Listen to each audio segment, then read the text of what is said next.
Hi friends. I'm already emotionally exhausted from the base chat I just did for my Patreon. If you are interested in my thoughts about my innermost demons, go check out the Patreon link down below. But this video is not about my innermost demons. This video is about the Pür X Rawbeautykristi double-sided pressed pigment palette. We are in the middle of a palette potential series where I take a palette and I unlock its potential. I'm going to create as many looks as humanly possible with one palette over the course of several videos. If you have not seen the first video in the series, I will link it up here as well as the rest of the palette potential playlist. There is hours of entertainment in that playlist, so have at her. The last video we did something pretty colorful. We did a little bit of a sunset thing, and today I wanted to drift over more to the neutral side of the palette, do something a bit warm, smoky, but also dropping in here every now and then to add a pop of color. I have ideas, hopefully they work, so if that sounds like fun to you, then please keep on watching and let's get started.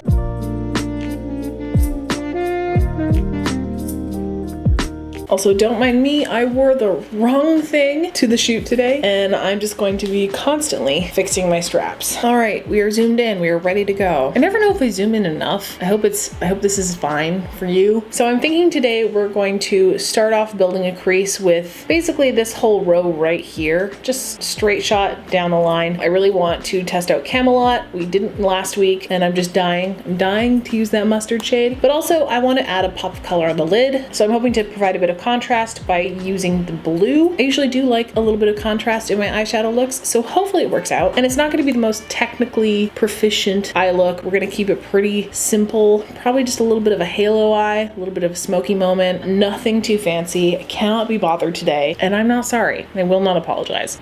Let's prime. So I hope you guys liked the last look with this palette. I actually really loved it. It felt really cute. Also, it was mama approved. She loved that look. She always likes my more subdued looks. I think the looks airing on the drag side kind of scare her, but she's always very diplomatic. She goes, "That's wow." But she loved last week's look as much as I did. I thought it was really pretty. Let's dip into Camelot first. That classic kick up is present, and I'm just gonna start building way out above the crease, because we know that when we do a halo eye that we always end up just bringing it a lot higher than we think. You gotta have room to blend down, so don't be afraid to go high. And we're pressing that in. It is very much a goldenrod yellow, a little more subdued than the yellow on the bright side, but still giving us tons of payoff. Wow. These shades don't take a lot of time to build up, which I'm super appreciative of. They just kind of work right away. So we're building a rounder shape today. I usually do with my halo eyes for the most part. And you know, I want to do a little bit of variety with these looks and the shapes that I create, because you know, you don't want to just do the same structure 8 times in a row. Variety is the spice of life, as they say. This is already turning out to be super pretty. Loving this all blended out like that. It looks so cute. And I'm not being very delicate with this. I'm just kind of slapping it on and then swirling around the edges to get that blend, and it seems to be working fine. All right, I think that's good enough for now for that color specifically. Let's check into copper boxes and start building that up. This is a really nice transition shade from the yellow. It's definitely muting it down and taking it into a more neutral land, which is what we want today. It's what we're going for. But oh, look at that blend. It's so pretty. I know I'm the last person to even play with this palette on the internet, but I hope Rawbeautykristi sees these videos, because I just want her to know how much I enjoy it. The thing she made. I mean, we all know it probably won't happen, but a girl can dream, okay? That's enough of that. Let's go into B, which looks like this lovely greeny brown almost. It's got a greenish undertone, which I love. It goes perfectly with the yellow. And we're just trying to smoke this out a little bit more, get a deeper depth. And this one I'm more pressing in than swiping, just to make sure that the color I lay down is nice and opaque and not patchy. Back into the brush that had copper boxes on it, I'm just gonna tap really lightly into it, tap almost all of it off, and then blend around that dark brown, just to get a really good blend going.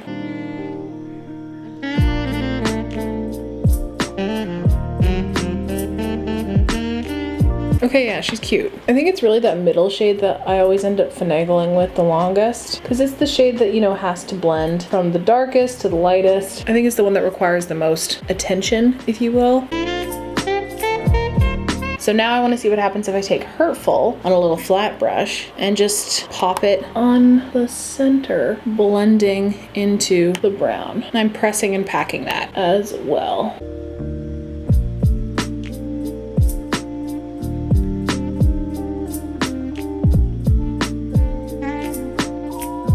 That built up really nicely. There's actually not a whole lot of patchiness with this blue. I love this combination. It is so pretty and so smoky. I was gonna put a shimmer on the lid. I don't think I want to because this is giving me the feelings. So now we're just gonna do all of that on the lower lash line.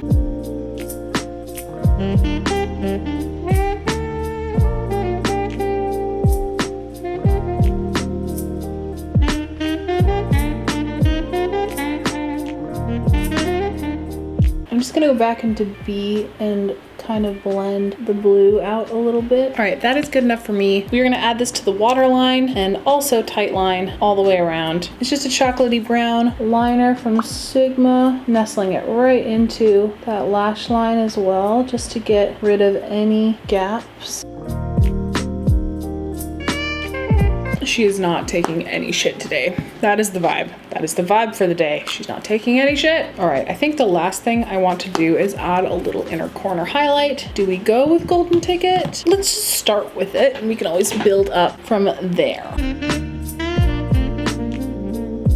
Yeah. I'm here for this. I'm here for this. I look like one of those dogs that has like a spot over one eye. I'm gonna do this on the other side, put on some lashes, and I will be back in a bit. Okay, lashes are on. I put these on again because I can't get enough of them. I'm obsessed with the Lovely Lash in this collab, and I will be devastated if they don't bring these back permanently. I'm being so careful with them, but they are very delicate. Eventually, they are going to break down, and that day will be a sad day. I will mourn them. Please, Pür, if you are listening, you're not listening. If anyone out there that has influence over Pür is watching this, make these lashes permanent. Please, thank you. This has been a PSA. Everything seems to be going smoothly. I'm feeling smoky and lovely. So let's do some blush, or should we do a lip? Because I feel like I kind of want to rock a lip while we're doing the rest of this video. So let me just line them real quick. I saw this amazing and hilarious Instagram tutorial in passing on my Explore page. And it was like how to fake having plump lips. And the first frame is just this pair of lips that's already really full and beautiful. I was just thinking like, step one, already possess full lips. Today, we're not gonna do a nude lip, shock and awe. Let's actually start with this liquid lip from Black Moon Cosmetics called Cider. Been dying to try this out, and I just haven't found a look yet that would go with it. And I feel like this is as close as it's gonna get. I've been coveting the Autumn Trio lipsticks since time immemorial. All right. She's very liquid.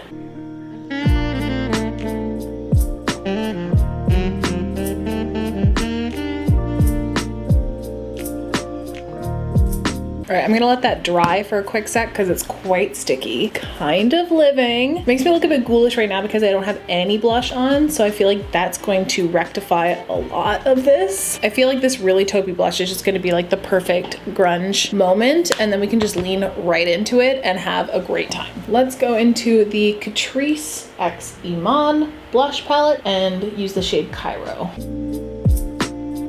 I feel like this look is very Lauren Roher. Roher, is that how you say her last name? Or Roher? If you've never seen her looks on Instagram, I actually found her on Pinterest. She always does the most amazing, very matte, very grungy, muted looks with lots of really taupey tones, like especially in her blush. Her blush is always almost gray, and there's something about it that is just so appealing, the way she applies blush, that actually like had me wanting to do makeup in the first place. Like her images were some of the first images that I saved on Pinterest boards to try and emulate and recreate.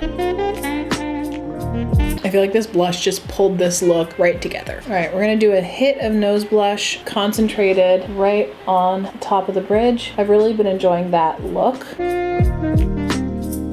I'm actually gonna put some of that blush underneath my lip here, just to give it a little bit of a shadow. Here's one that I have not touched in a minute. It's the Pixie Rach Loves highlighter palette. I kind of completely forgot about it for a number of weeks. Not really sure why. I love it, but I talked about this in one of my base chats actually. I have trouble with object permanence, so if something's not right in front of me, I will forget it exists. And that doesn't just go for makeup, that goes for pretty much anything in my possession, and also friends. I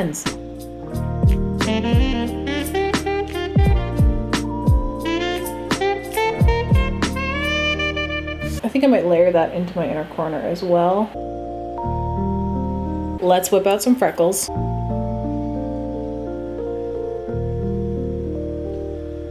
All right, folks, this is the finished look. Was not expecting it to go in such a grunge direction. However, I'm not mad about it. I am just young enough that I never got to have my true grunge phase. This look and last week's look are like apples and oranges. It's so impossible to compare the two. So I'm not gonna say which one I like more. However, I am digging this entire vibe. And I feel like last week's was really pretty, but less my vibe, if you know what I'm saying. Although I am a multifaceted individual. I'm a fully realized creation. I think maybe both vibes can coexist in the same body, but part of me all the time definitely wants to be this. So I'm really happy with this look. I loved how all of these shadows blended together. She basically just charts it out for you anyway. We just went right down this lane, and all three of them are perfect companions in a smoky eye. However, what I wasn't expecting was how much I was going to love this blue paired with all of these neutrals. I knew it was going to look okay, and I knew that I was going to get away with it, most likely.